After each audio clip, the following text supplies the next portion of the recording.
bueno, para los que no conozcáis lo que es el cacharrete este, la empresa Amazon supongo que algunos sí, pero vamos a poner en pantalla el aparatejo que vende esta empresa, iRobot, que es el Roomba, que es esta especie de escoba autónoma, ¿no? Aspiradora, escoba autónoma. ¿Tenéis cacharros de estos?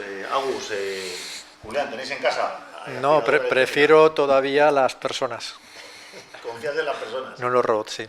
No, yo sí lo he estado viendo para comprarlo, la verdad que no lo tengo, pero después de ver esta noticia no sé, la verdad.